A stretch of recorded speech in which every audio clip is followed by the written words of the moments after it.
Hello my dears, ഇന്ന് നമ്മൾ chemical bonding and molecular structure എന്നുള്ള വളരെ ഇമ്പോർട്ടന്റ് ആയിട്ടുള്ള ടോപ്പിക് ആണ് പഠിക്കാൻ പോകുന്നത്. അപ്പൊ അതിലേക്ക് നാം ക്വസ്റ്റ്യനും ആൻസറും ആയിട്ടാണ് പോകുന്നത് കേട്ടോ. എക്സ്ട്രാ എന്തെങ്കിലും ഉണ്ടെങ്കിൽ അത് അപ്പോൾ ഇടയിൽ പറയാം. ഓക്കെ, അപ്പൊ എളുപ്പത്തിന് വേണ്ടി ക്വസ്റ്റ്യൻ ആൻസർ ആയിട്ട് തന്നെയാണ് ഉൾപ്പെടുത്തിയിരിക്കുന്നത്.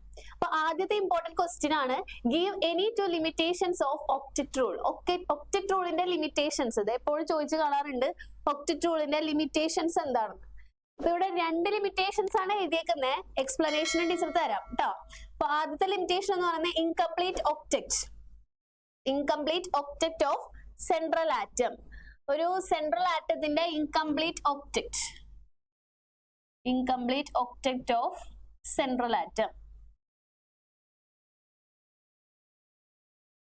ഇനി രണ്ടാമത്തെ പറയുന്നത് expanded octet of central atom. പിന്നെ ദെൻ അടുത്ത ഡിമെറിറ്റ് ആണ് അല്ലെങ്കിൽ ലിമിറ്റേഷൻ ആണ്, it could not account for the shape of molecule. Okay, ഇനി ഇതിന്റെ ഒരു എക്സ്പ്ലനേഷൻ ആണ്, ലിമിറ്റേഷൻസിന്റെ എക്സ്പ്ലനേഷൻ. ആദ്യത്തെ എക്സ്പ്ലനേഷൻ നമ്മൾ പറഞ്ഞു, it could not explain the stability of compound with incomplete octet less than 8 electrons around the central atom. 8 ഇലക്ട്രോൺസിനേക്കാളും കുറവുള്ള, ചിലപ്പോൾ ബോണ്ടിങ്ങിൽ പങ്കെടുത്തതിന് ശേഷവും സെൻട്രൽ ആറ്റത്തിന് 8 ഇലക്ട്രോൺസ് കിട്ടിയിട്ടുണ്ടാവില്ല.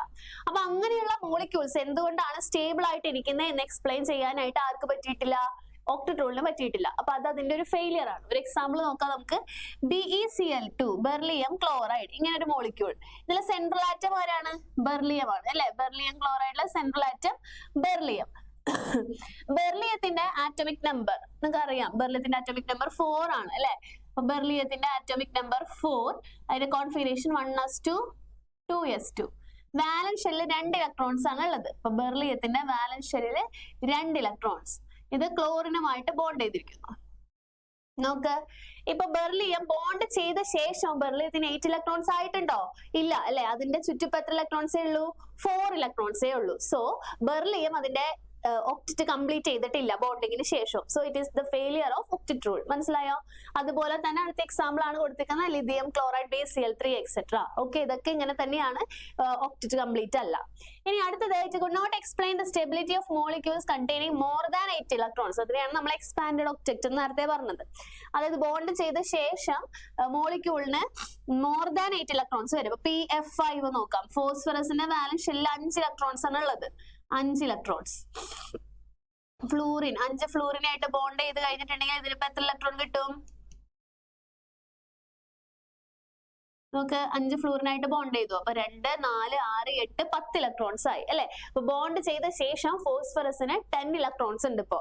അപ്പൊ അത് expanded octet of central atom ആണ്. മനസ്സിലായോ? അതേപോലെ തന്നെയാണ് അടുത്ത എക്സാമ്പിൾ SF6IF7. പിന്നെ octet rule is based on chemical inertness of the noble gas. Octet rule പറയുന്നത് നോബിൾ ഗ്യാസ് റിയാക്ഷനിൽ പങ്കെടുക്കില്ല എന്നാണ്. ബിക്കോസ് ഇനേർട്ട് ആണ് അവര്. പക്ഷെ ചില Noble gases like Zenon and krypton എന്ത് ചെയ്യുന്നുണ്ട്?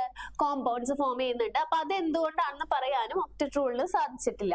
പിന്നെ this theory does not account for shape of molecule. Octet rule മോളിക്യൂളിന്റെ ഷേപ്പിനെ പറ്റിയിട്ടൊന്നും പറഞ്ഞിട്ടില്ല. So it is the failure. It does not explain relative stability of molecule. എന്തുകൊണ്ട് സ്റ്റേബിൾ ആയിട്ടിരിക്കുന്നു എന്ന് പറയാനും ഒക്ടറ്റ് റൂളിന് സാധിച്ചിട്ടില്ല. അപ്പൊ ഇത്രയും ഒക്കെയാണ് ഒക്ടറ്റ് റൂളിന്റെ ഫെയിലിയേഴ്സ് എന്ന് പറയുന്നത്. അപ്പൊ ഇതില് 2 എണ്ണോ 3 എണ്ണം ഒക്കെയാണ് ചോദിക്കുക. എല്ലാ പോയിന്റ്സും പഠിക്കുക കേട്ടോ. അപ്പൊ 2 എണ്ണോ 3 എണ്ണം ഒക്കെ ചോദിച്ചാൽ അത്ര എഴുതിയാൽ മതി. മാർക്കിനനുസരിച്ച് എഴുതാം. ഓക്കെ, ഇനി അടുത്ത ഇമ്പോർട്ടന്റ് ക്വസ്റ്റ്യൻ ആണ് ഡൈപോൾ മൊമെന്റിനെ കുറിച്ചിട്ടുള്ള ചോദ്യം. എന്താണ് ഡൈപോൾ മൊമെന്റ്? ഡൈപോൾ മൊമെന്റ് എന്ന് വെച്ചാൽ എന്താ? Dipole moment is the product of charge. Dipole moment is the product of charge at one end at distance between the charge. Okay, dipole moment എന്ന് പറഞ്ഞിട്ടുണ്ടെങ്കിൽ it is the product of charge. ചാർജിനെയാണ് നമ്മൾ E എന്ന് വിളിച്ചേക്കണേ. Okay, and the distance between charge. Distance between ചാർജിനെയാണ് R എന്ന് വിളിച്ചിരിക്കുന്നത് മക്കളെ. അപ്പൊ എന്താണ് ഡൈപോൾ മൊമെന്റ് എന്ന് വെച്ചാൽ ഡെഫിനിഷൻ എഴുതിയാൽ മതി. It is the product of charge and distance between the centers of charge. ഇനി ആപ്ലിക്കേഷൻ ലെവൽ ആയിട്ടുള്ള ഈ ക്വസ്റ്റ്യൻ, ഇത് വളരെ ഇമ്പോർട്ടന്റ് ആണ്. ആപ്ലിക്കേഷൻ ലെവൽ ക്വസ്റ്റ്യൻ ചോദിക്കാനാണ് സാധ്യത കേട്ടോ. Dipole moment of BeF2 is 0. Why? BeF2 ന്റെ ഡൈപോൾ മൊമെന്റ് 0 ആണ്. എന്തുകൊണ്ട്? അപ്പൊ ഡൈപോൾ മൊമെന്റിന്റെ ചോദ്യം ഇതേപോലെ ആപ്ലിക്കേഷൻ ലെവൽ ചോദിക്കുമ്പോൾ നിങ്ങൾ മനസ്സിലാക്കേണ്ട കാര്യം, നമ്മൾ ആദ്യം മോളിക്യൂൾ ഏതാണ് ചോദിച്ചേക്കണേ അതിന്റെ ജോമെട്രി വരയ്ക്കുക എന്നുള്ളതാണ്. ഇപ്പൊ ഇവിടെ BeF2 അല്ലേ ചോദിച്ചേക്കണേ. അപ്പൊ BeF2 മോളിക്യൂളിന്റെ ജോമെട്രി വരയ്ക്കുക. BeF2 എന്താണ് അതിന്റെ ജോമെട്രി? ലീനിയർ മോളിക്യൂൾ ആണ് അല്ലെ. അപ്പൊ BeF2 ന്റെ ജോമെട്രി വരയ്ക്കുക. BE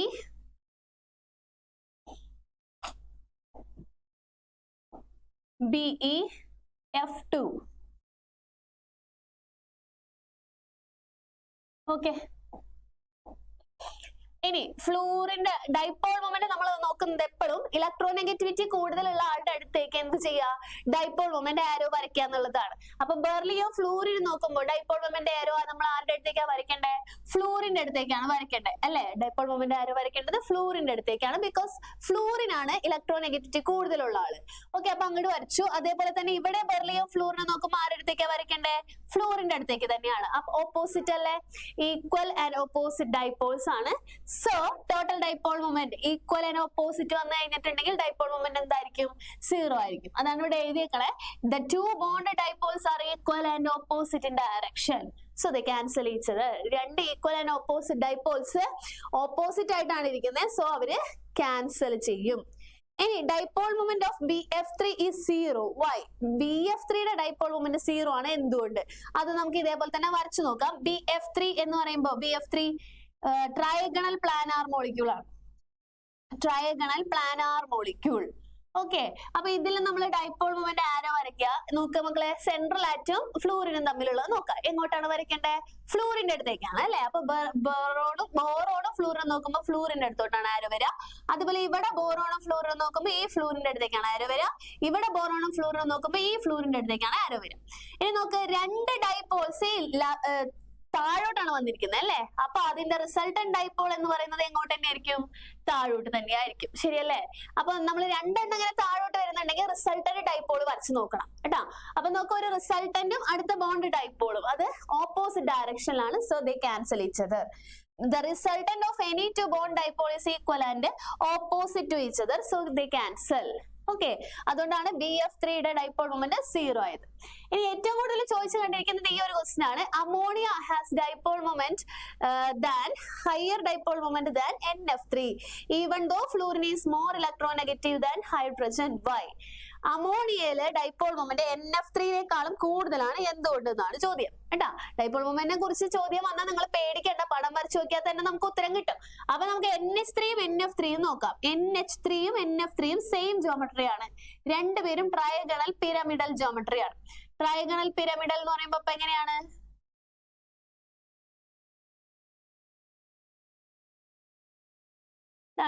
trigonal pyramidal geometry. Okay, അപ്പൊ ഇവിടെ ഒരു ലോൺ പെയർ ഉണ്ട്. ഓക്കെ, NF3യിലും NH3യിലും ഒരു ലോൺ പെയർ ഇലക്ട്രോൺ ഉണ്ട്.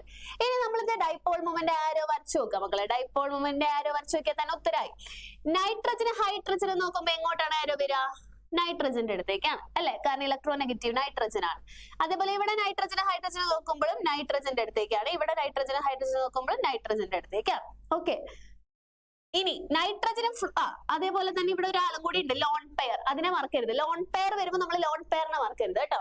നൈട്രജനും ഈ ലോൺ പെയറും കൂടി നോക്കുമ്പോൾ നമ്മൾ ആരുടെ വരയ്ക്കുക, ലോൺ പെയറിന്റെ അടുത്തേക്കാണ് വരയ്ക്കുക. നൈട്രജനും ലോൺ പെയറും കൂടി നോക്കുമ്പോൾ ലോൺ പെയറിന്റെ അടുത്തേക്കാണ് വരയ്ക്കുക. മനസ്സിലായോ?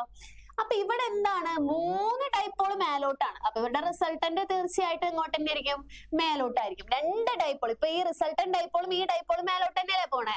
അപ്പൊ ഇവിടെ definitely dipole moment not equal to 0 ആയിരിക്കും. ക്ലിയർ ആയോ? ഇനി NF3 നോക്കാം കേട്ടോ. NF3യുടെ കേസിൽ നൈട്രജനും ഫ്ലൂറിനും ആണ്. അപ്പൊ ഫ്ലൂറിന്റെ അടുത്തോട്ടാണ് വരിക, കാരണം ഫ്ലൂറിനാണ് electronegative.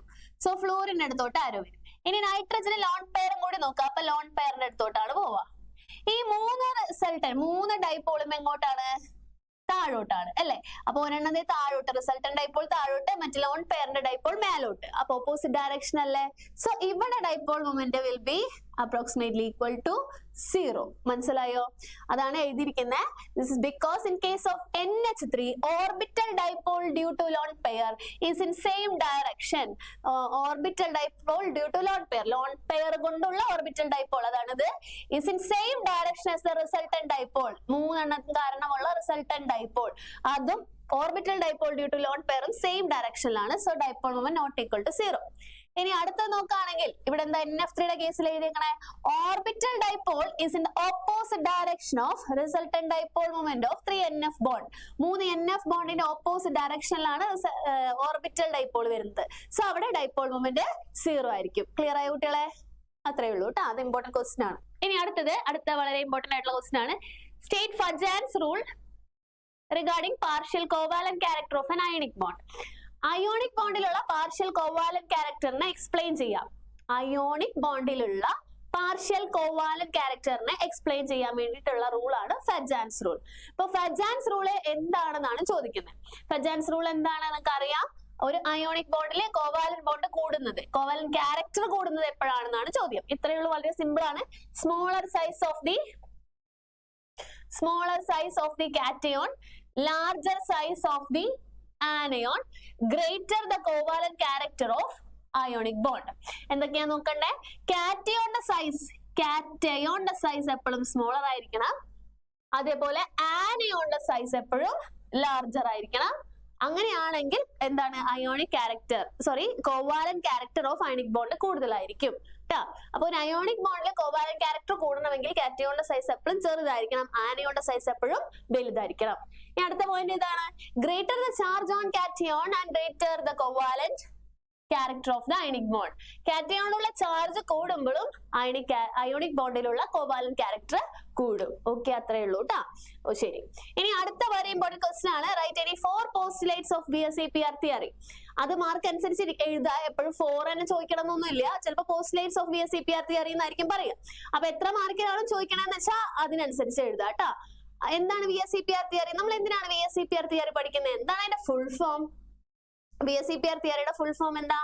Balance shell electron pair repulsion theory എന്നാണ് ഇതിന്റെ ഫുൾ ഫോം അല്ലെ. BSEPR തിയറി നമ്മൾ പഠിക്കുന്നത് ഷേപ്പ് ഓഫ് ദ മോളിക്യൂൾ അറിയാൻ വേണ്ടിയിട്ടാണ്. ഓക്കെ, എന്തിനാ പഠിക്കുന്നത്? BSEPR തിയറി എന്ന് പറഞ്ഞാൽ അപ്പൊ തന്നെ നിങ്ങൾക്ക് ഓർമ്മ വരണം, മോളിക്യൂളിന്റെ ഷേപ്പ് അറിയാൻ വേണ്ടിയിട്ടാണ് നമ്മൾ ഏത് തിയറി പഠിക്കുന്നത്? BSEPR തിയറി പഠിക്കുന്നത്. അപ്പൊ അവിടെ തന്നെയാണ് തുടങ്ങുന്നത്. ഷേപ്പ് അറിയാൻ വേണ്ടിയിട്ടല്ലേ പഠിക്കുന്നത്. അപ്പൊ ഷേപ്പ് തീരുമാനിക്കുന്നത് ആരാണ്? ഒരു മോളിക്യൂളിലെ ഷേപ്പ് തീരുമാനിക്കുന്നത് ആരാണ് കുട്ടികളെ? മോളിക്യൂളിലെ ഷേപ്പ് തീരുമാനിക്കുന്നത് number of വാലൻസ് shell electron pair around the central atom. ഒരു മോളിക്യൂളിന്റെ ഷേപ്പ് തീരുമാനിക്കുന്നത് സെൻട്രൽ ആറ്റത്തിന്റെ വാലൻസ് ഷെല്ലിലുള്ള ഇലക്ട്രോൺ പെയേഴ്സ് ആണ്. ഒരു മോളിക്യൂളിന്റെ ഷേപ്പ് തീരുമാനിക്കുന്നത് ആ മോളിക്യൂളിന്റെ സെൻട്രൽ ആറ്റം. ഫോർ എക്സാമ്പിൾ എഴുതി കാണിച്ചു തരാം ടീച്ചർ. BeCl2 ഇതാണ് മോളിക്യൂൾ എന്ന് വിചാരിക്കൂ. അപ്പൊ ഇതിൽ സെൻട്രൽ ആറ്റം ആരാണ്? ബെർലിയം അല്ലെ. ഒറ്റയ്ക്ക് നിൽക്കുന്ന ആളാണ് സെൻട്രൽ ആറ്റം. അപ്പൊ ഒറ്റയ്ക്ക് നിൽക്കുന്ന ഇവിടെ ആരാണ്? ബെർലിയം ആണ് അല്ലെ. അപ്പൊ ബെർലിയം ക്ലോറൈഡിന്റെ ഷേപ്പ് തീരുമാനിക്കുന്നത് ബെർലിയം ആണ്, because it is the central atom. ആ സെൻട്രൽ ആറ്റത്തിൽ ആരാണ് തീരുമാനിക്കുക? സെൻട്രൽ ആറ്റത്തിന്റെ ചുറ്റുമുള്ള വാലൻസ് ഷെല്ലിലുള്ള ഇലക്ട്രോൺ പെയേഴ്സ് ആണ്. ഓക്കെ, ബെർലിയത്തിന്റെ വാലൻസ് ഷെല്ലിൽ എത്ര ഇലക്ട്രോൺ പെയേഴ്സ് ഉണ്ടോ അവരാണ് ഷേപ്പ് തീരുമാനിക്കുന്നത്. മോളിക്യൂളിന്റെ ഷേപ്പ് തീരുമാനിക്കുന്ന ആരാണ്? The electron pairs around the valence shell of central atom. Central atomത്തിലുള്ള വാലൻസ് ഷെൽ ഇലക്ട്രോൺസ് ആണ് ഷേപ്പ് തീരുമാനിക്കുന്നത്. ഓക്കെ, അടുത്ത പോയിന്റ് എന്താണ്? നിങ്ങൾക്ക് അറിയാം, ഇപ്പൊ ബെർലിയത്തിന്റെ കേസിൽ ബെർലിയത്തിന്റെ ആറ്റോമിക് നമ്പർ 4 ആണ്. അപ്പൊ 1s2 2s2. അപ്പൊ അതിന്റെ വാലൻസ് ഷെല്ലിൽ 2 ഇലക്ട്രോൺസ് ആണ് ഉള്ളത്. അപ്പൊ നമ്മൾ 2 ഇലക്ട്രോൺസ് ആണ് ഷേപ്പ് തീരുമാനിക്കുന്നതെന്ന് ഓൾറെഡി പറഞ്ഞു. അപ്പൊ ഈ 2 ഇലക്ട്രോൺസ് അടുത്തടുത്ത് വരയ്ക്കാൻ പാടുണ്ടോ? അടുത്തടുത്ത് വരയ്ക്കാൻ പാടില്ല, ബിക്കോസ് അടുത്തടുത്ത് വരച്ചാൽ ഇലക്ട്രോൺസ് നെഗറ്റീവ് ചാർജ് ആയതുകൊണ്ട് തന്നെ അവർ എന്ത് ചെയ്യും? റിപ്പൽ ചെയ്യും അല്ലെ. ഇലക്ട്രോൺസ് നെഗറ്റീവ് ചാർജ് ആയതുകൊണ്ട് അവർ പരസ്പരം റിപ്പൽ ചെയ്യും. അപ്പൊ അതാണ് രണ്ടാമത്തെ point. വാലൻസ് shell electron pairs ripple each other. വാലൻസ് shell electron pairs ripple each other. ഇനി അടുത്ത് പറയുന്ന as the angle between electron pair increases repulsion decreases. അപ്പൊ റിപ്പൽഷൻ കുറയ്ക്കാൻ നമുക്ക് എന്ത് ചെയ്യാൻ പറ്റും? ഒരു മാക്സിമം അകലത്തിൽ ഇരുത്തിയാൽ മതി. അതായത് അവരുടെ ആംഗിൾ കൂടും. നമ്മൾ റിപ്പൽഷൻ കുറയ്ക്കാൻ വേണ്ടി അവരെ ഇലക്ട്രോൺ പെയേഴ്സിനെ മാക്സിമം ആംഗിൾ കിട്ടുന്ന രീതിയിലാണ് ഇരുത്തുക. അപ്പൊ അവരുടെ അകലം കൂടും, അതുവഴി റിപ്പൽഷൻ കുറയും. അതുകൊണ്ടാണ് ഇപ്പൊ BeCl2ന്റെ കേസിൽ ബെർലിയത്തിൽ 2 ഇലക്ട്രോൺസ് ആണ് ഉള്ളത്. സോ ആ 2 ഇലക്ട്രോണിനെ മാക്സിമം അകലത്തിൽ വെക്കാം. മനസ്സിലായോ? ദെൻ അടുത്ത ലാസ്റ്റ് പോയിന്റ് ആണ് repulsive interaction is in the order. Repulsive interaction എങ്ങനെയാണ് കൂടുന്നത്? ഏറ്റവും കൂടുതൽ റിപ്പൽഷൻ ഉണ്ടാവുക 2 ലോൺ പെയേഴ്സ് അടുത്ത് വരുമ്പോഴാണ്. Then lone pair bond pair, then bond pair bond pair.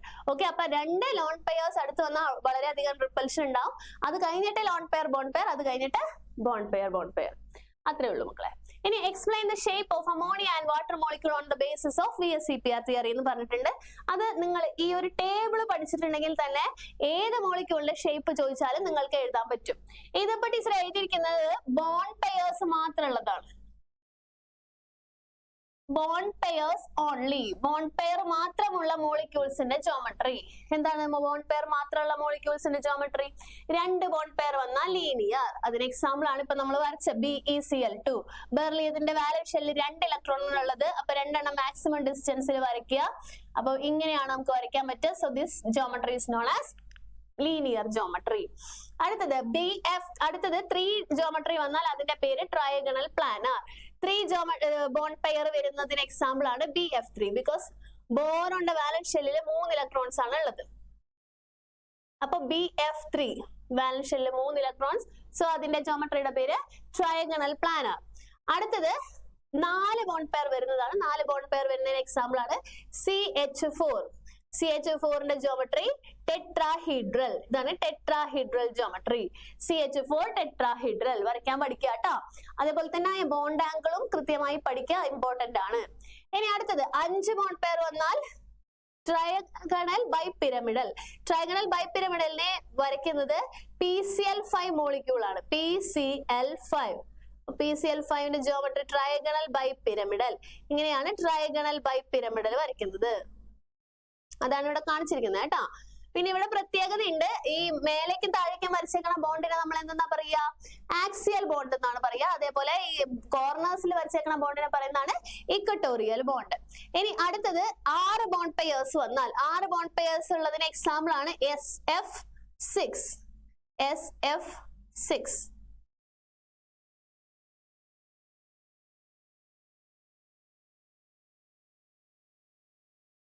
Octahedral geometry എന്നാണ് ഇതിനെ പറയാ കേട്ടോ. Octahedral geometry. SF6 6 bond pair വന്നാൽ അതിന്റെ ജോമെട്രിയുടെ പേര് SF6 ഒക്ടാഹീഡ്രൽ. മക്കളെ ഇത്രയുമാണ് ജോമെട്രി ഇമ്പോർട്ടന്റ് ആയിട്ടുള്ള ബോണ്ട് പെയേഴ്സിൽ ഇമ്പോർട്ടന്റ് ആയിട്ടുള്ളത്. ഈ സെയിം എക്സാമ്പിൾസ് തന്നെയാണ് ചോദിക്കാറ്. സോ ഇത് കൃത്യമായിട്ട് വരയ്ക്കാൻ പഠിക്കുക കേട്ടോ മക്കളെ. ഇനി അടുത്തത് ലോൺ പെയേഴ്സും കൂടി വരുന്നതാണ്. ലോൺ പെയേഴ്സ് വരുന്നതിൽ നമ്മളടുത്ത് ചോദിക്കുന്ന കൂടുതലും NH3യും അതേപോലെ തന്നെ H2Oയും ചോദിക്കാറുണ്ട്. അപ്പൊ H2Oന്റെ കേസിൽ H2Oന്റെ ജോമെട്രി ഏതാണ്? H2Oന്റെ ജോമെട്രി ബെൻഡ്. ഇങ്ങനെയാണ് ബെൻഡ് വരയ്ക്കുക. 2 ബോണ്ട് പെയറും 2 ലോൺ പെയറും. ഈ പടം വരയ്ക്കാൻ പഠിക്കുക കേട്ടോ. Bend geometry. Okay, bend geometry ആണ് 2 ബോണ്ട് പെയർ 2 ലോൺ പെയർ വരുമ്പോ. ഇനി അടുത്തത് trigonal pyramidal. 3 bond pair 1 lone pair. അതാരാ? NH3 ആണ്. NH3 3 bond pair 1 lone pair. ഇനി അടുത്തത് T ഷേപ്പ്. T ഷേപ്പ് മോളിക്യൂളിന് എക്സാമ്പിൾ ആണ് ClF3.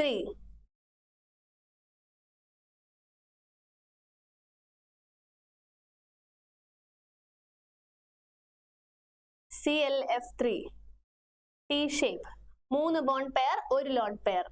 ഇനി അടുത്തത് സീസോ അല്ലെ. സീസോക്ക് എക്സാമ്പിൾ ആണ് SF4. SF4 seesaw. ഇതാണ് സീസോ ജോമെട്രി. അടുത്തത് സ്ക്വയർ പ്ലാനാർ. സ്ക്വയർ പ്ലാനാറിന് എക്സാമ്പിൾ ആണ് XeF4.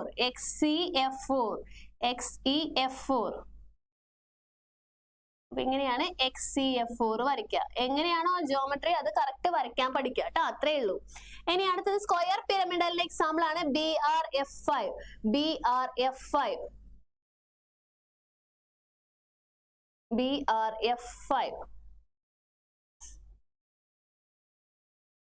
ഇങ്ങനെയാണ് സ്ക്വയർ പിരമിഡൽ ജോമെട്രി. ഓക്കെ, അപ്പൊ ഈ ഡയഗ്രാംസ് എല്ലാം നിങ്ങൾ വരയ്ക്കാൻ പഠിക്കണം. ചോദിക്കുന്നതാണ് ടീച്ചർ എഴുതിയിരിക്കുന്നത്. അപ്പൊ അതിലെ ആദ്യത്തെ ചോദ്യം നമുക്ക് നോക്കാം.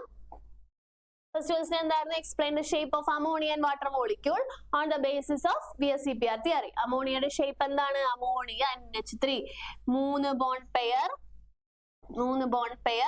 1 lone pair 3 bond pair plus 1 lone pair. ഈ ഷേപ്പിന്റെ പേരാണ് ട്രയഗണൽ പിരമിഡൽ.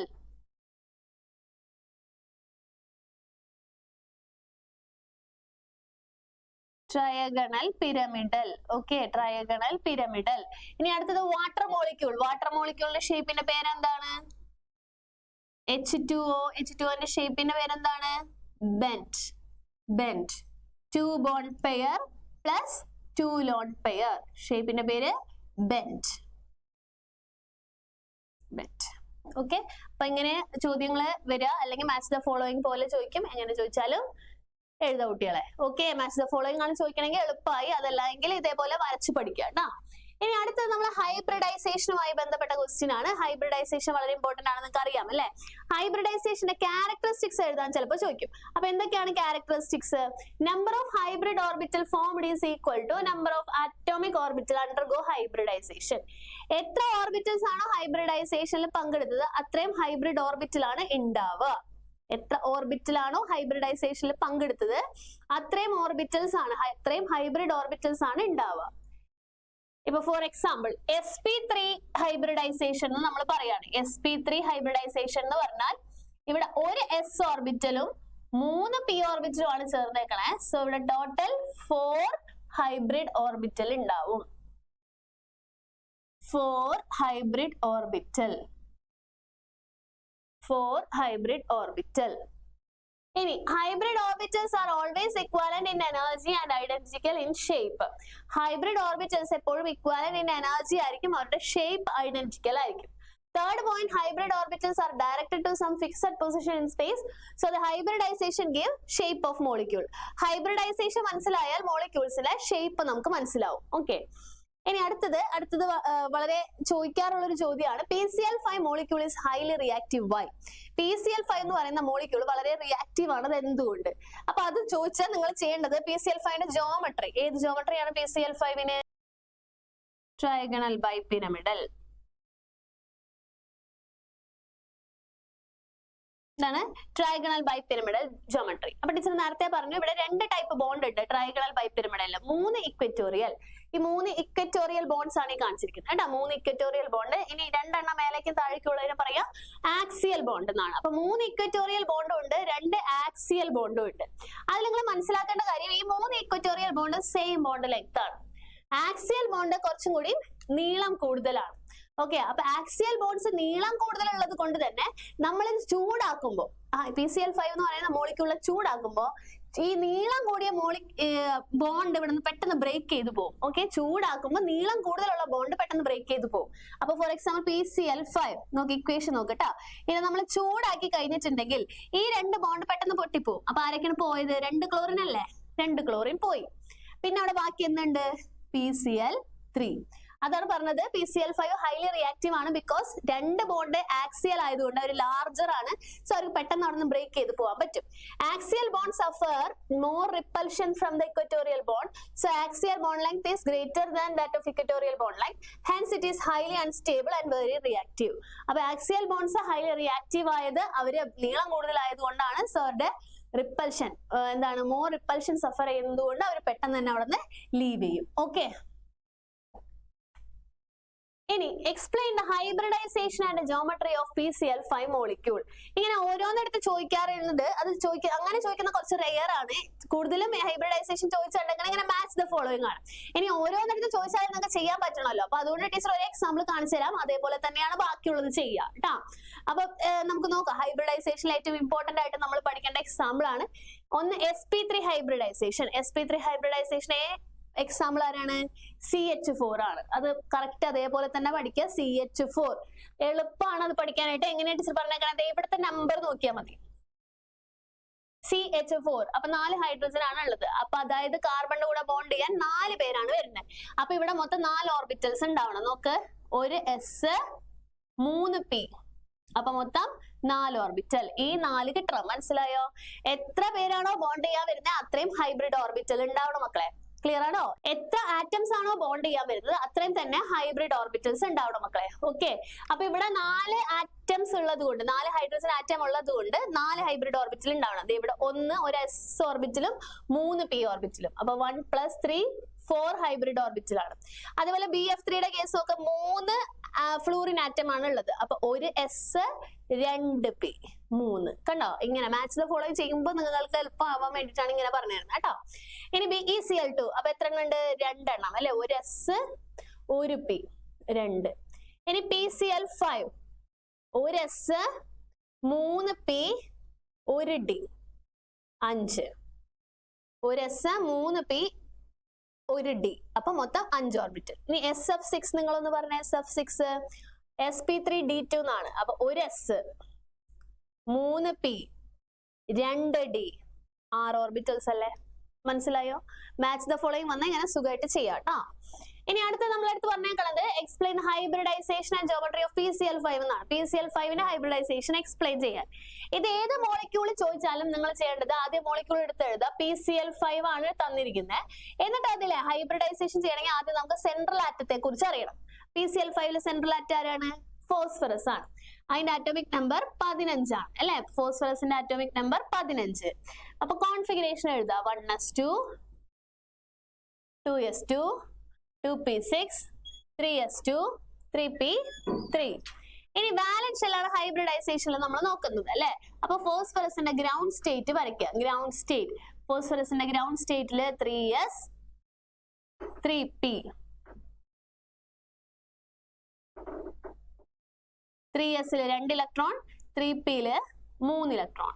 ഇനി നോക്കണ്ട, നമുക്ക് ഇവിടെ ബോണ്ട് ചെയ്യാൻ എത്ര ആൾക്കാർ വരുന്നുണ്ട്? 5 ക്ലോറിൻ ആണ് വരുന്നത് അല്ലെ? ബോണ്ട് ചെയ്യാൻ 5 ക്ലോറിൻ വരുന്നുണ്ട്. അതുകൊണ്ട് തന്നെ നമുക്ക് 5 ഹാഫ് ഫിൽഡ് ഓർബിറ്റൽസ് വേണം. ബോണ്ട് ചെയ്യാൻ 5 ആറ്റംസ് വരുന്നത് കൊണ്ട് നമ്മൾക്ക് ഓർബിറ്റൽസ്, ഫോസ്ഫറസിന്റെ കയ്യിൽ ഓർബിറ്റൽസ് 5 എണ്ണം വേണം. അത് ഹാഫ് ഫിൽഡ് ആയിരിക്കണം. പക്ഷെ ഇവിടെ ഒരെണ്ണം പെയർഡ് ആയിട്ടല്ലേ ഇരിക്കുന്നത്. അപ്പൊ നമ്മൾ എന്ത് ചെയ്യും? നമുക്കാണെങ്കിൽ 4, ഇവിടെ 4 ഓർബിറ്റലേ ഉള്ളൂ, 5 എണ്ണം വേണം. അപ്പൊ അതുകൊണ്ട് ഈ പെയർ ആയിരിക്കുന്നതിന് അടുത്തിലോട്ട് ചാടിക്കുക. അങ്ങനെ ചാടിക്കുന്നതിന് നമ്മൾ ഒരു പേര് പറയുമല്ലോ, എക്സൈറ്റഡ് സ്റ്റേറ്റ്. Excited state. അപ്പൊ ആ എക്സൈറ്റേഷൻ കാണിക്കുക. ഫോസ്ഫറസിൽ 1 ഇലക്ട്രോൺ, ഇപ്പൊ 3sൽ 1 ഇലക്ട്രോൺ ആയി. കാരണം ബോണ്ട് ചെയ്യണമെങ്കിൽ നമുക്ക് ഇത് എക്സൈറ്റ് ചെയ്യണം. ഓക്കെ, അപ്പൊ ഇത് എക്സൈറ്റ് ചെയ്തു. എക്സൈറ്റ് ചെയ്തിട്ട് ഇത് എവിടെയാ പോവാ? 1, 2, 3, 4, 5. അപ്പൊ s, p, d ഓർബിറ്റലിലേക്കാണ് പോവുക. ഓക്കെ, ഇപ്പൊ 5 ഓർബിറ്റൽസ് ആയില്ലേ? 5 ക്ലോറിൻ ഇരിക്കാൻ 5 ഓർബിറ്റൽ ആയി. ഇനി ഈ 5 ഓർബിറ്റലിനെ നമ്മൾ മിക്സ് ചെയ്യും. മിക്സ് ചെയ്യണ പ്രോസസ്സിനെ വിളിക്കുന്ന പേരാണ് ഹൈബ്രിഡൈസേഷൻ. അപ്പൊ ഇതിലേക്ക് ഇനി Cl വരുമ്പോ, PCl5, Cl വരുമ്പോ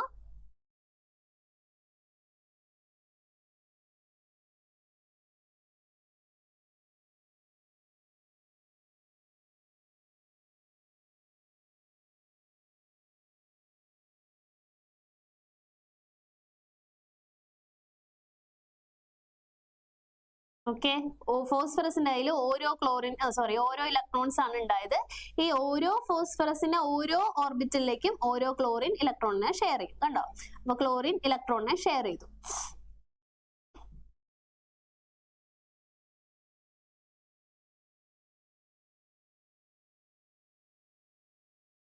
ഓക്കെ, ഇപ്പൊ ഏതൊക്കെ ഓർബിറ്റൽസ് ആണ് മിക്സ് ചെയ്തത്? 5 ഓർബിറ്റൽ മിക്സ് ചെയ്തിട്ടില്ലേ? ഏതൊക്കെയാണ് 5 എണ്ണം? sp3d. ഓക്കെ, sp3d ഹൈബ്രിഡൈസേഷൻ ആണ്. അപ്പൊ നമ്മൾക്ക് മനസ്സിലായി. ഇനി ജോമെട്രി എക്സ്പ്ലെയിൻ ചെയ്യാൻ പറഞ്ഞിട്ടുണ്ട്. നമ്മൾ ഓൾറെഡി എക്സ്പ്ലെയിൻ ചെയ്തതാണ്. എന്താണ് PCl5ന്റെ ജോമെട്രി? PCl5ന്റെ geometry trigonal bi pyramidal.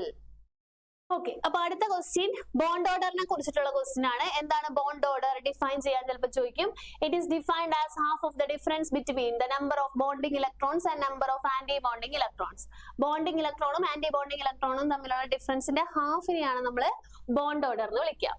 Helium 2 does not exist. Why? Helium 2 molecule exist ചെയ്യുന്നില്ല. എന്തുകൊണ്ട്? ഹീലിയം 2 എക്സിസ്റ്റ് ചെയ്യാത്തതിന് കാരണം അതിന്റെ ബോണ്ട് ഓർഡർ 0 ആയതുകൊണ്ടാണ്. ഹീലിയം എക്സിസ്റ്റ് ചെയ്യാത്തത് ബോണ്ട് ഓർഡർ 0 ആയതുകൊണ്ടാണ്.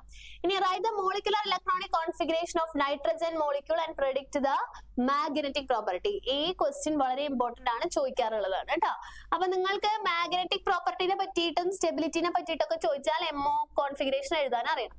എന്താണ് configuration നൈട്രജന്റെ? σ1s2, σ*1s2, σ2s2, σ*2s2, π2px2, π2py2 and σ2pz2. ഇത് എഴുതാൻ പഠിക്കുക. ഈ ഓർഡറിൽ എഴുതാൻ പഠിക്കുക കേട്ടോ.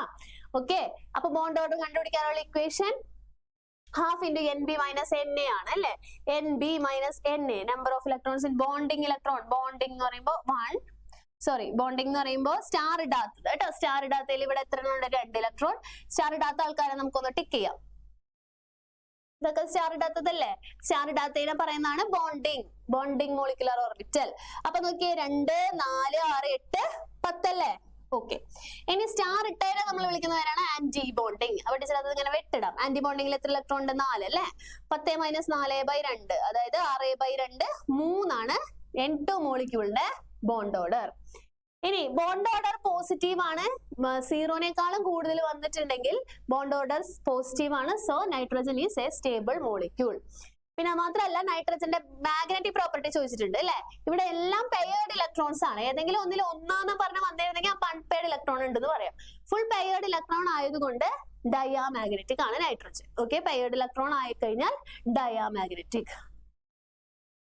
ഇനി അടുത്തത് ഇതേപോലെ തന്നെ based on the bond order compare the relative stability of O2 and O2 minus. ഇത് ഇമ്പോർട്ടന്റ് ആണ് കേട്ടോ, നമുക്ക് ചെയ്ത് നോക്കാം. O2 എന്ന് പറയുമ്പോൾ O2 ഓക്സിജൻ നിങ്ങൾക്ക് അറിയാം 8 ഇലക്ട്രോൺസ് ആണ്. ഓക്സിജൻ ആറ്റത്തിന്റെ ആറ്റോമിക് നമ്പർ 8 ആണ്.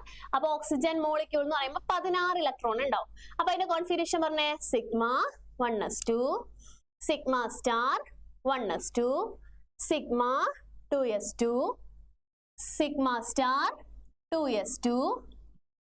അടുത്തത് ശ്രദ്ധിക്കേണ്ട കാര്യം, നൈട്രജൻ എഴുതിയപ്പോൾ നമ്മൾ എന്താ ചെയ്തത്? Sigma 1s2, sigma star 1s2, sigma 2s2, sigma star 2s2 കഴിഞ്ഞാൽ പൈ 2px ആണ് എഴുതിയത്. പക്ഷേ 14 ഇലക്ട്രോണിൽ കൂടുതൽ വന്നാൽ പൈ അല്ല ആദ്യം എഴുതേണ്ടത്, സിഗ്മയാണ് എഴുതേണ്ടത്. അപ്പൊ സിഗ്മ 2pz ആണ് ആദ്യം എഴുതേണ്ടത്. ഓർത്ത് വെക്കാം, 14 ഇലക്ട്രോണിൽ കൂടുതൽ വന്നാൽ സിഗ്മ 2pz ആണ് ആദ്യം വരിക കേട്ടോ. അപ്പൊ sigma 2pz2, then pi 2px, then pi 2py. ഇവിടെ 2 ഇലക്ട്രോൺ, ഇവിടെയും 2 ഇലക്ട്രോൺ. ഓക്കെ, അപ്പൊ എത്രയായി നോക്കിയേ? 2, 4, 6, 8, 10, 12, 14 ആയിട്ടുള്ളൂ. നമുക്ക് ഓക്സിജനിൽ 16 ഇലക്ട്രോൺ ഇല്ലേ? അപ്പൊ പൈ 2px, പൈ 2py കഴിഞ്ഞാൽ അടുത്തത് പൈ സ്റ്റാർ 2px, അതിലൊരു ഇലക്ട്രോൺ മതി. പൈ സ്റ്റാർ 2py, അതിലും 1 ഇലക്ട്രോൺ മതി. അപ്പൊ നിങ്ങൾക്ക് സംശയം തോന്നും നമ്മൾ എന്താ ഇവിടെ 2 എന്ന് എഴുതാത്തിരുന്ന അല്ലെ? സംശയം തോന്നിയില്ലേ 2 എന്ന് എഴുതാത്ത എന്താണെന്ന്? കാരണം എന്താ കുട്ടികളെ? പൈ സ്റ്റാർ 2pxനും പൈ സ്റ്റാർ 2pyക്കും സെയിം എനർജിയാണ്, അതുകൊണ്ടാണ് ഇവിടെ ഈക്വൽ ടു ഇട്ടേക്കണേ. സെയിം എനർജി വന്നാൽ ഓരോന്നിലും ഓരോ ഇലക്ട്രോൺ ഫിൽ ചെയ്തതിന് ശേഷം മാത്രമേ പെയർ ചെയ്യാൻ പാടുള്ളൂ, അത്രേ ഉള്ളൂ. ഓക്കെ, അപ്പൊ ഓക്സിജന്റെ എഴുതുന്നത് ഇങ്ങനെയാണ്. ഇനി സ്റ്റെബിലിറ്റിനെ കുറിച്ചാണ് ചോദ്യം ചോദിച്ചേക്കണേ. സ്റ്റെബിലിറ്റി അറിയണമെങ്കിൽ ബോണ്ട് ഓർഡർ അറിയണം. ബോണ്ട് ഓർഡർ കണ്ടുപിടിക്കാൻ എന്താ ചെയ്യേണ്ടത്? NB minus NA divided by 2. അപ്പൊ NB എന്ന് വെച്ചാൽ നിങ്ങളിപ്പോ പഠിച്ചു സ്റ്റാർ ഇടാത്തത് ടിക്ക് ചെയ്യാം കേട്ടോ. ഓക്കെ, അപ്പൊ നമുക്ക് NB മൈനസ് NA ബൈ 2 കണ്ടുപിടിക്കണം. NB എന്ന് വെച്ചാൽ നമുക്ക് അറിയാം സ്റ്റാർ ഇടാത്തതിലുള്ള ഇലക്ട്രോൺസ് ആണ്. സ്റ്റാർ ഇടാത്തതാണ് ടീച്ചർ ടിക്ക് ചെയ്തേക്കണേ. സ്റ്റാർ ഇടാത്തതിൽ എത്ര ഇലക്ട്രോൺ ഉണ്ട്? 10 അല്ലേ? 10 മൈനസ്, ഇനി സ്റ്റാർ ഇട്ടതാണ് ആന്റി ബോണ്ടിങ്. സ്റ്റാർ ഇട്ടത് ആരൊക്കെയാണ് നോക്കിയത്? ഇത്രയും പേര് കേട്ടോ, ഇത്രയും പേര് സ്റ്റാർ ഇട്ടതാണ്. അപ്പൊ സ്റ്റാർ ഇട്ടതിൽ എത്ര ഇലക്ട്രോൺ ഉണ്ട്? 10 മൈനസ് 2, 4, 4, 5, 6. 10 മൈനസ് 6/2, അതായത് 4/2, 2. അപ്പൊ O2ന്റെ ബോണ്ട് ഓർഡർ എന്ന് പറയുന്നത് 2 ആണ്. ഓക്കെ, ഇനി O2 മൈനസ് ആണ് ചോദിച്ചേക്കണേ. അത് ശ്രദ്ധിക്കട്ടെ. O2 മൈനസ് എന്ന് വെച്ചാൽ എന്താടാ? O2ലേക്ക് 2 ഇലക്ട്രോൺ കൂടി വന്നു. അപ്പൊ 16 കൂടെ 2 ഇടം കിട്ടി. അപ്പൊ ടോട്ടൽ എത്ര ഉണ്ട്? 18 ഇലക്ട്രോൺ ഉണ്ട്. ഇതിന്റെ കോൺഫിഗറേഷൻ എഴുതാം. Sigma 1s2, sigma star 1s2, sigma 2s2, sigma star 2s2,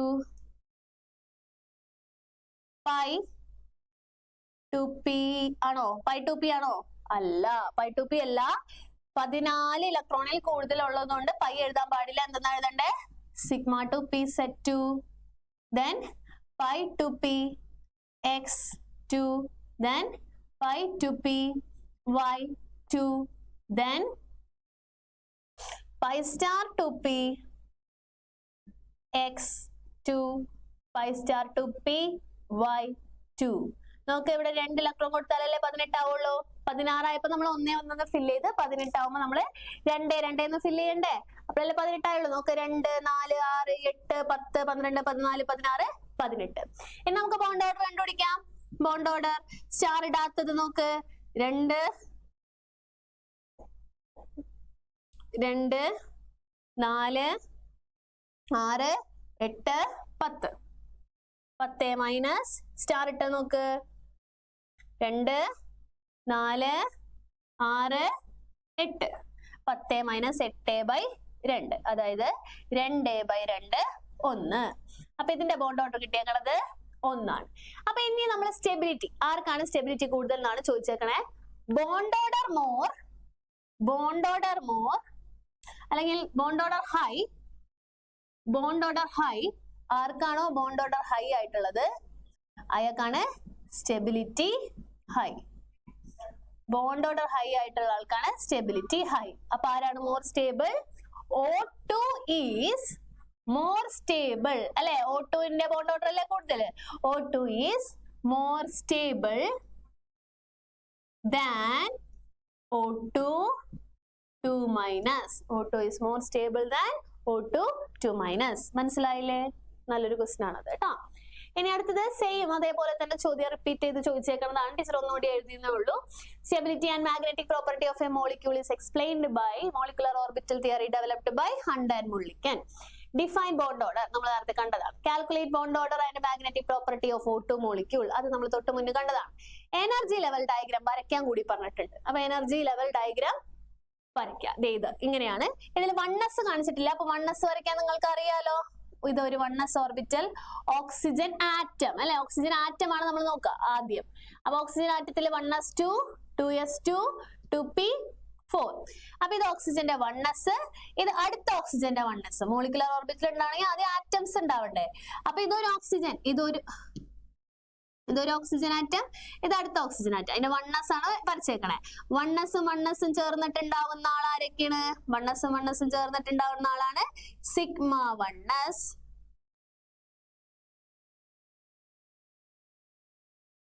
അതേപോലെ തന്നെ സിഗ്മ സ്റ്റാർ 1s. നമുക്ക് കോൺഫിഗറേഷൻ എഴുതുമ്പോൾ അറിയാം. Sigma 1s 2 electron, sigma star 1s 2 electron അല്ലെ? ഇനി അതേപോലെ 1s കഴിഞ്ഞ് 2s 2p ൽ 4 ഇലക്ട്രോൺ. അപ്പൊ 2 ഓക്സിജന്റെയും സൈഡ് ഫില്ല് ചെയ്യുക ആദ്യം. എന്നിട്ട് വേണം നമ്മള് കോൺഫിഗറേഷൻ, ഓക്സിജന്റെ കോൺഫിഗറേഷൻ നമ്മളിപ്പോ തന്നെ എഴുതിയല്ലേ ഈ കോൺഫിഗറേഷൻ. അതനുസരിച്ച് നമ്മൾ എവിടെ ഫില്ല് ചെയ്യുക? ഇവിടെ സിഗ്മ 1s 2 എണ്ണം, സിഗ്മ സ്റ്റാർ 1s 2 എണ്ണം, സിഗ്മ 2s 2 എണ്ണം, സിഗ്മ സ്റ്റാർ 2s 2 എണ്ണം, അതേപോലെ സിഗ്മ 2p സെറ്റില് 2 എണ്ണം, പൈ 2px പൈ 2py 2 എണ്ണം. 16 ഇലക്ട്രോൺസ് ആയി. അപ്പൊ ഇങ്ങനെയാണ് MO ഡയഗ്രാം വരയ്ക്കുക. ഓക്കെ അല്ലേ? ഇനി അടുത്തത് ലാസ്റ്റ് ക്വസ്റ്റ്യൻ ആണ് ഈ ചാപ്റ്ററിൽ ഇമ്പോർട്ടന്റ് ആയിട്ടുള്ള അടുത്ത ക്വസ്റ്റ്യൻ ആണ്. ചോദിക്കാറുള്ളതാണ് ഹൈഡ്രജൻ ബോണ്ടിങ് എക്സാമ്പിൾ വെച്ച് എക്സ്പ്ലെയിൻ ചെയ്യാൻ. എന്തുകൊണ്ടാണ് ഹൈഡ്രജൻ ബോണ്ടിങ്? ആ പേര് തന്നെ ഉണ്ട്, ഹൈഡ്രജൻ ഉണ്ടാവും അല്ലെ? ഹൈഡ്രജൻ ബോണ്ടിങ്ങിൽ എന്തായാലും ഹൈഡ്രജൻ ഉണ്ടാവും. ഓക്കെ, ഹൈഡ്രജനും അതിനേക്കാളും ഇലക്ട്രോനെഗറ്റീവ് ആയിട്ടുള്ള ഒരു ആറ്റവും തമ്മിലുള്ള ബോണ്ടിനെ വിളിക്കുന്ന പേരാണ് ഹൈഡ്രജൻ ബോണ്ടിങ്. എന്നാൽ hydrogen bonding weak attractive force between hydrogen atom of one molecule and electronegative atom of same or different molecule. ഒരു മോളിക്യൂളിലെ ഹൈഡ്രജൻ ആറ്റവും അടുത്ത മോളിക്യൂളിലെ ഇലക്ട്രോനെഗറ്റീവ് ആറ്റം, അത് അടുത്ത മോളിക്യൂൾ തന്നെയാണെന്നില്ല, ചിലപ്പോൾ സെയിം മോളിക്യൂളിലെയും ആവാം. അതാണ് സെയിം ഓർ ഡിഫറെന്റ് മോളിക്യൂൾ എന്ന് പറഞ്ഞേക്കണേ. ഇത്രേ ഉള്ളൂ. ഹൈഡ്രജൻ ഉണ്ടാവണം, ഇലക്ട്രോനെഗറ്റീവ് ആറ്റം ഉണ്ടാവണം. അപ്പൊ ആരൊക്കെയാണ് electronegative atom? Fluorine, oxygen, nitrogen. ഇനി ഇത് 2 ടൈപ്പ് ഉണ്ട് അല്ലെ? 2 ടൈപ്പ് നമ്മൾ പഠിച്ചിട്ടുണ്ട്. ഹൈഡ്രജൻ ബോണ്ടിങ് 2 ടൈപ്പ് ഉണ്ട്, intramolecular and intermolecular. Intramolecular and intermolecular. എന്താണ് ഇൻട്രാമോളിക്കുലാർ എന്ന് പറഞ്ഞാൽ? ഒരു മോളിക്യൂളിന്റെ അകത്ത് തന്നെ ഉള്ളതിനെയാണ് നമ്മൾ ഇൻട്രാമോളിക്കുലാർ എന്ന് പറയുന്നത്.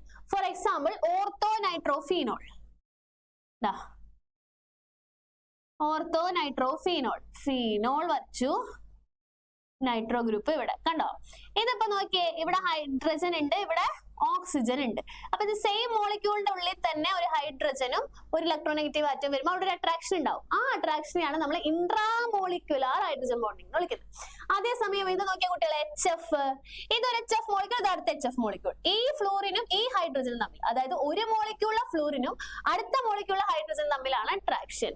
സോ ഈ അട്രാക്ഷനെ വിളിക്കുന്ന പേരാണ് ഇന്റർമോളിക്കുലാർ ഹൈഡ്രജൻ ബോണ്ടിങ്. ഇന്റർ 2 വ്യത്യസ്തമാകുമ്പോൾ ഇന്റർ, 2 സെയിം മോളിക്യൂളിലാവുമ്പോൾ ഇൻട്രാമോളിക്കുലാർ ഹൈഡ്രജൻ ബോണ്ടിങ്. മനസ്സിലായോ? ഇനി അടുത്തത് ഇതുമായി ബേസ് ചെയ്ത്, ഹൈഡ്രജൻ ബോണ്ടിങ് ആയിട്ട് ബേസ് ചെയ്തിട്ട് ബോയിലിംഗ് പോയിന്റിനെ കുറിച്ചൊരു ചോദ്യം എപ്പോഴും കാണാറുണ്ട് കേട്ടോ. Which has higher boiling point, orthonitrophenol or paranitrophenol? ഏതിനാണ് ഹൈഡ്രജൻ ബോയിലിംഗ് പോയിന്റ് കൂടുതലുള്ളത്? അപ്പൊ നിങ്ങൾ മനസ്സിലാക്കേണ്ട കാര്യം ഇത്രയേ ഉള്ളൂ.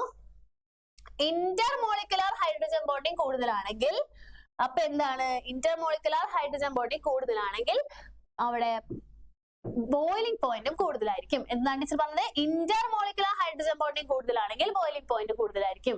നമ്മളിപ്പോ തന്നെ കണ്ടു, ഓർത്തോ നൈട്രോഫീനോൾ ആണ് ഈ വരച്ചിരിക്കുന്നത്. Ortho nitrophenol.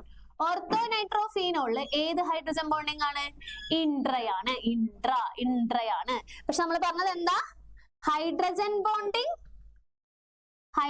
ബോണ്ട് കൂടണമെങ്കിൽ, ഇൻക്രീസ് ചെയ്യണമെങ്കിൽ ഏത് ബോണ്ടിങ് ആയിരിക്കണം?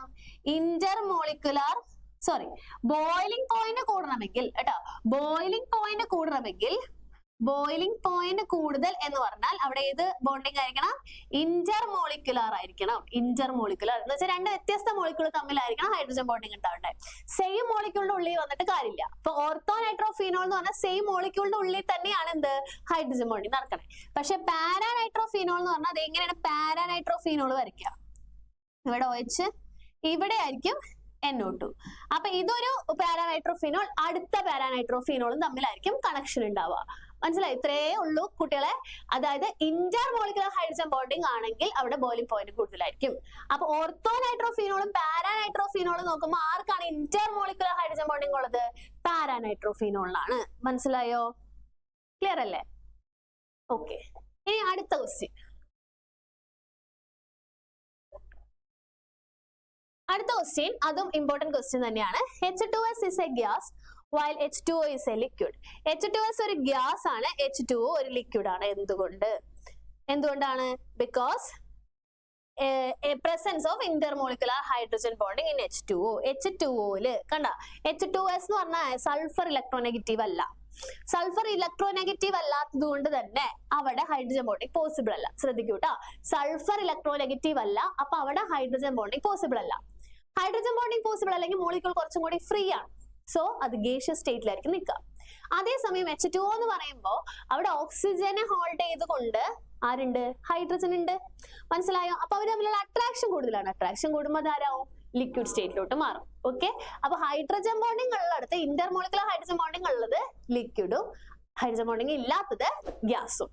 ഇത്രേ ഉള്ളൂ. ഓക്കെ, അപ്പൊ കെമിക്കൽ ബോണ്ടിങ് എന്നുള്ളത് നമ്മൾക്ക് എന്താ ഒരുപാട് ടോപ്പിക് ഉണ്ടെന്നൊക്കെ തോന്നും, പക്ഷെ ഇത്രയുമാണ് അതിൽ ഇമ്പോർട്ടന്റ് ആയിട്ടുള്ള ക്വസ്റ്റ്യനുകൾ. അപ്പൊ ഇത് കൃത്യമായിട്ട് പഠിക്കാൻ എളുപ്പമാണ്. എല്ലാവർക്കും നല്ല മാർക്ക് കിട്ടട്ടെ. Okay, bye, thank U.